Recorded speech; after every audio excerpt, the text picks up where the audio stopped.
+1 അഡ്മിഷൻ്റെ സമയത്ത് നിങ്ങൾ പ്രധാനമായിട്ടും ശ്രദ്ധിക്കേണ്ട 4 കാര്യങ്ങളാണ് നമ്മൾ ഇന്ന് ഈ വീഡിയോയിൽ ഡിസ്കസ് ചെയ്യുന്നത്. ഇതിൽ എന്തെങ്കിലും മിസ്റ്റേക്കുകൾ വന്നു കഴിഞ്ഞാൽ അത് നിങ്ങളെ അഡ്മിഷൻ പ്രോസസ്സിനെ ബാധിക്കാം. മക്കളെ, ഇത് ആസിം സാറാണ്, നമ്മളെ റേസിൽ നിന്നാണ്.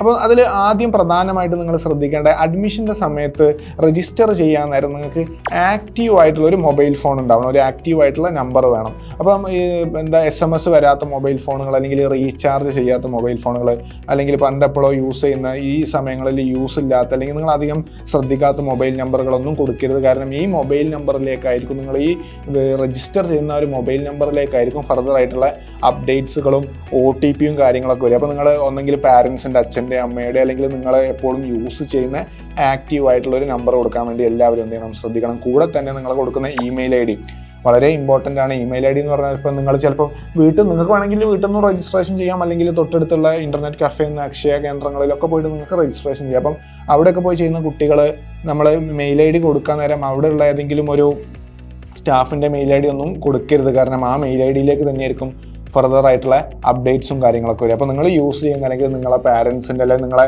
സിബ്ലിങ്സിൻ്റെ ഒക്കെ എന്ത് ചെയ്യണം, മെയിൽ ID കൊടുക്കാൻ വേണ്ടി നിങ്ങൾ ശ്രദ്ധിക്കണം. രണ്ടാമത് നിങ്ങൾ ശ്രദ്ധിക്കേണ്ട കാര്യം എന്ന് പറഞ്ഞാൽ നിങ്ങളുടെ അപ്ലിക്കേഷൻ നമ്പറാണ്. നിങ്ങൾ ആ പ്രോസസ്സ് ചെയ്യാൻ നേരം നിങ്ങൾ രജിസ്ട്രേഷൻ്റെ ഭാഗമായിട്ട് നിങ്ങൾക്കൊരു അപ്ലിക്കേഷൻ നമ്പർ കിട്ടും. ആ അപ്ലിക്കേഷൻ നമ്പർ നിങ്ങൾ നോട്ട് ചെയ്ത് വെക്കുക. നിങ്ങൾ കഫേന്നൊക്കെ ചെയ്യുകയാണെങ്കിൽ അവരെന്ത് ചെയ്യും, ആ അപ്ലിക്കേഷൻ നമ്പർ ഒരു കടലാസിൽ എഴുതി തരും. നിങ്ങൾ അത് കൊണ്ടുപോയിട്ട് എവിടെയെങ്കിലും കൊണ്ടുപോയി കളയും. അപ്പം ഈ ഒരു അപ്ലിക്കേഷൻ നമ്പർ ആയിരിക്കും പിന്നീട് നിങ്ങളെ യൂസർ ID ആയിട്ട് നിങ്ങൾക്ക് ഉണ്ടാവും. ഇനി ലോഗിൻ ചെയ്യാൻ വേണ്ടിയിട്ടുള്ള യൂസർ ID എന്ന് പറഞ്ഞാൽ ആ അപ്ലിക്കേഷൻ നമ്പർ ആയിരിക്കും. അപ്പോൾ നിങ്ങൾ എന്താ ചെയ്യേണ്ടതെന്ന് വെച്ചാൽ ആ കിട്ടുന്ന അപ്ലിക്കേഷൻ നമ്പർ അപ്പോൾ തന്നെ നിങ്ങൾ ഇമെയിൽ IDയിലേക്ക് അയച്ചു വെക്കുക. അപ്പോൾ ഇമെയിൽ IDയിലേക്ക് അയച്ചു വെച്ചുള്ള ഗുണം എന്താണെന്ന് വെച്ചാൽ നിങ്ങൾ ഏത് കഫേയിൽ പോയിട്ട് അല്ലെങ്കിൽ എവിടെ പോയിട്ട് നിങ്ങൾക്ക് അത് വീണ്ടും ആക്സസ് ചെയ്യണമെങ്കിൽ നിങ്ങൾക്ക് എന്ത് ചെയ്താൽ മതി, ആ മെയിലിലേക്ക് കയറിയാൽ മതി, അത് അവിടെ സ്റ്റോർ ചെയ്തിട്ടുണ്ടാവും. ഓക്കെ. മൂന്നാമത്തെ കാര്യം എന്ന് പറഞ്ഞാൽ നിങ്ങളുടെ ബോണസ് മാർക്കിൻ്റെതാണ്. നിങ്ങളിപ്പോൾ ഫുൾ A+ ഉള്ള ഒരു കുട്ടിയാണെങ്കിലും നിങ്ങൾക്ക് ബോണസ് മാർക്ക് വളരെ ഇമ്പോർട്ടൻ്റ് ആണ്. എന്തുകൊണ്ടാണെന്ന് വെച്ച് കഴിഞ്ഞാൽ ഒരു എക്സാമ്പിൾ പറഞ്ഞാൽ നമുക്കൊരു സ്കൂളിൽ ഇപ്പോൾ ഒരു 10 സീറ്റുകളെന്ന് വിചാരിച്ചോ, ആ 10 സീറ്റിലേക്കും അപ്ലൈ ചെയ്യുന്നത് എല്ലാവരും ഫുൾ A+ ഉള്ള കുട്ടികളാണെങ്കിൽ ആ സമയത്ത് കൂടുതൽ വെയിറ്റേജ് വരെ ബോണസ് മാർക്കിനാണ്. അപ്പോൾ നിങ്ങൾ മുൻപ് ആക്ടിവിറ്റീസ്, ഇപ്പോൾ NCCയോ ലിറ്റിൽ ഗൈഡ്സോ അല്ലെങ്കിൽ അങ്ങനെ എന്തെങ്കിലും ആക്ടിവിറ്റീസിലൊക്കെ പങ്കെടുത്ത ആൾക്കാരാണെങ്കിൽ നിങ്ങൾക്ക് അതിൻ്റെ സർട്ടിഫിക്കറ്റ് ഉണ്ടാവും. അപ്പോൾ നമുക്ക് ഓപ്ഷൻ രജിസ്ട്രേഷൻ്റെ സമയത്ത് നമുക്ക് ആ ഏത് ആക്ടിവിറ്റിയിലാണോ നിങ്ങൾ പങ്കെടുത്തത്, ഏത് സർട്ടിഫിക്കറ്റ്സ് ആണോ നിങ്ങൾക്കുള്ളത്, അതിൻ്റെ ടിക്ക് കൊടുക്കാനുള്ള ഒരു ഓപ്ഷൻ ഉണ്ട്. അപ്പോൾ നിങ്ങൾ ആ ഒരു രജിസ്ട്രേഷൻ്റെ സമയത്ത് എന്ത് ചെയ്യണം, നിർബന്ധമായിട്ടും നിങ്ങൾക്കുള്ള ആക്ടിവിറ്റീസിനൊക്കെ നിങ്ങൾ എന്ത് ചെയ്തിട്ടുണ്ടോ, ടിക്ക് ചെയ്തിട്ടുണ്ടോ എന്നുള്ളത് ഉറപ്പ് വരുത്തുക. അഡ്മിഷൻ്റെ സമയത്ത് ആ സർട്ടിഫിക്കറ്റ്സ് നിങ്ങൾ എന്ത് ചെയ്യണം, പ്രൊഡ്യൂസ് ചെയ്യണം. അപ്പോൾ അത് നിങ്ങൾ ഓപ്ഷൻ കൺഫർമേഷൻ കൊടുക്കുന്നതിൻ്റെ മുൻപ് ഈ കാര്യം കൂടി ചെയ്തിട്ടുണ്ട് എന്നുള്ളത് എന്ത് ചെയ്യുക, എന്തായാലും നിങ്ങൾ ഉറപ്പ് വരുത്തുക. നാലാമത് നിങ്ങൾ ശ്രദ്ധിക്കേണ്ടത്, നിങ്ങൾ കൊടുക്കുന്ന സ്കൂള് എടുത്തുള്ളതാണോ, നിങ്ങൾക്ക് പോകാൻ പറ്റുന്നതാണോ, നിങ്ങൾക്ക് ദൂരം കൂടുതലാണോ എന്നുള്ളതൊക്കെ നോക്കിയിട്ട് നിങ്ങൾ ഓപ്ഷനിൽ വെക്കണം. അപ്പോൾ ഇനി അഥവാ നിങ്ങൾ ഓപ്ഷനിൽ ദൂരം എവിടെയെങ്കിലും ഉള്ള സ്കൂൾ കൊടുത്തു, എന്നിട്ട് അവിടെ കിട്ടിക്കഴിഞ്ഞാൽ നിങ്ങൾ എന്ത് ചെയ്യുന്നു, അവിടെ പോകാൻ ബാധ്യസ്ഥരായിരിക്കും. 3-4 ബസ്സൊക്കെ കയറിയിട്ട് അത്രയും ലോങ് ഉള്ള സ്കൂൾസൊക്കെ നിങ്ങൾ എന്ത് ചെയ്യുക, ആദ്യം ഐഡൻറ്റിഫൈ ചെയ്ത് വെക്കുക.